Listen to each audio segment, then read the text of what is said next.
Ela funciona como se fosse um labirinto e dificulta o rastreamento. E é justamente essa privacidade que muita gente explora para fazer o mal. Vamos usar como exemplo um iceberg.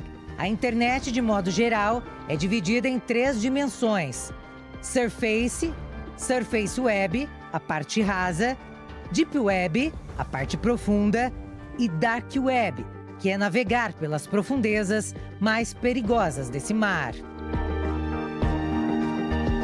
A Dark Web, ela já é uma comunidade, né? Primeiro que eu não acesso ela através desses navegadores que nós temos, né, instalados comumente. Eu tenho um grupo de navegadores que são especiais para a Dark Web. Você, para ingressar na Dark Web, você precisa ter esse tipo de navegador. Ninguém acessa a Dark Web com dados próprios, ou seja, o anonimato ali é regra. Por quê? Porque você está, de fato, num tanque cheio de tubarões. A internet que usamos no dia a dia tem o tamanho estimado de 4% da web, um espaço pequeno. Na parte submersa vem a Deep Web, com 90% dos dados da internet. E, por fim, na base está a Dark Web, com 6% do conteúdo. Lugares que não podem ser acessados pelos métodos tradicionais e onde o grau de anonimato é gigantesco, como explica Marco Antônio, especialista em direito digital. Um cômodo absolutamente fechado, um cômodo que pouquíssima gente entra, um cômodo que a gente vai chamar de um cômodo absolutamente escuro para dar o sentido de Dark Web, né? Esse é um cômodo que talvez, depois que a pessoa entrou ali, não é possível saber quem é, porque ele é de fato escuro, cômodo escuro, né? A Dark Web tem um pouco essa característica. Mas também é possível identificar quem transitou pela Deep e chegou até a Dark. É possível identificar quem fez esse trânsito entre a Deep e a Dark, e aí permitir, a partir desses elementos, tentar identificar essa pessoa. O volume de dados escondidos na Deep Web dificilmente é mensurado, já que a característica inerente dessa camada é ser restrita, mas pode ser rastreada, tanto por órgãos policiais quanto por hackers. A Deep Web guarda todo tipo de informação que requer senhas, logins e usa criptografia para ser acessada. Os dados bancários de um correntista, e-mails pessoais, os sistemas de administração de sites, blogs e redes sociais, por exemplo, podem ser considerados conteúdo Deep Web. E ele é seguro para você transacionar as informações bancárias, fiscais, eleitorais, todos os documentos que nós possuímos, por assim dizer. Agora, navegar na Dark Web é entrar em um mundo obscuro, onde informações não estão disponíveis para usuários comuns. O nome sombrio esconde conteúdos ilegais e assustadores. Tudo é crime, tudo é crime, né? Desde a troca, porque a Dark Web, diferentemente de um provedor de Deep Web ou de Surface Web, ele é uma comunicação que se estabelece de computador para computador. Então, se nós dois estivéssemos aqui na Dark Web, a minha máquina ia estar falando diretamente com a sua, né? Sem que houvesse um provedor que ia manter ou sustentar ou registrar essa nossa conversa. Portanto, ali se contratam matadores de aluguel, ali se comercializam órgãos humanos, ali se comercializam crianças, tráfico de seres humanos, fabricação de bomba, prática de atos terroristas, troca de informações entre criminosos, de operações que eles vão fazer, por exemplo, na Deep Web. É nesse lugar onde tudo é possível que os criminosos agem.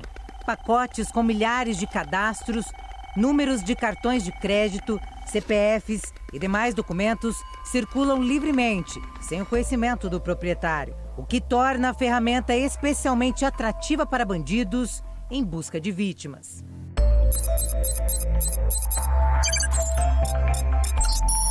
A grande maioria desses dados que existem lá na Deep Web são dados, na verdade, que foram furtados, né? Uma prática chamada phishing, né? Então, os bandidos, na verdade, plantam... a gente vai falar vírus, que acho que é a forma mais fácil das pessoas entenderem, mas eles plantam vírus no seu celular, ou então nos computadores das pessoas, e conseguem roubar os dados pessoais dessas pessoas. Depois eles compilam isso em grandes arquivos e vendem isso, na verdade, na internet. Se você se utilizar de um banco de dados desse, você comete crime, né? E olha que interessante. Se eventualmente, inclusive, né, na utilização desse banco de dados, alguma pessoa for lesada, como por exemplo, houve uma manipulação da sua conta corrente ou coisa semelhante, né? Cuidado, você está participando de crimes como um estelionato, né? O estelionato, inclusive, tem uma agravante, que é quando se utiliza o meio eletrônico para isso. Olha que interessante. Vou lembrar que, se eventualmente... Vou lembrar que, às vezes, as pessoas elas não se dão até conta, né, de que esse ambiente de Deep Web, de Dark Web, ele está montado para essa prática. A última pesquisa da NordVPN mostra que a Dark Web já vendeu ilegalmente mais de 700 mil informações e dados de brasileiros, totalizando 88 milhões. Considerados os mais baratos em comparação aos demais países. Os preços de dados no Brasil variam de R$ 33,56 a R$ 51,27. Tivemos acessos a alguns sites obscuros. Contamos com a ajuda de um especialista em segurança digital, que não pode ser identificado. Aqui, ele nos mostra cartões de crédito disponíveis para compras. Você também pode comprar um cartão de crédito na Dark Web, já com saldo e com a bandeira que você desejar. Ou seja, esse é um cartão de crédito de alguma pessoa. Exatamente. E ali a gente tem os preços. E aqui você tem os preços. Aí tá em dólar. Em dólar. Tem uma bandeira ali. Isso. E a pessoa consegue fazer essa compra tranquilamente com dados de outra pessoa. Exatamente. Ele explica o mecanismo de busca no lado secreto da internet. Esses são os mecanismos de busca da Deep Web, tá? São páginas que indexam outras páginas ou computadores que estão oferecendo serviço na Deep Web, tá? Como venda de drogas, venda de armas, tá? Serviços de matadores de aluguel em todo o mundo, venda de dados, tá? Venda de números de cartão de crédito, vendas de contas bancárias em todo o mundo.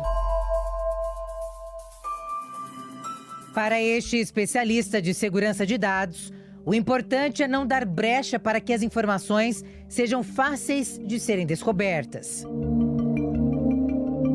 Acho que a primeira coisa, e aí isso vale, a gente está falando aqui agora, de como a gente está comentando, de cidadão comum, de nós fazendo as nossas, fazendo as nossas atividades comuns que a gente faz na internet, certo? As regras básicas são, você não acessar sites desconhecidos, né?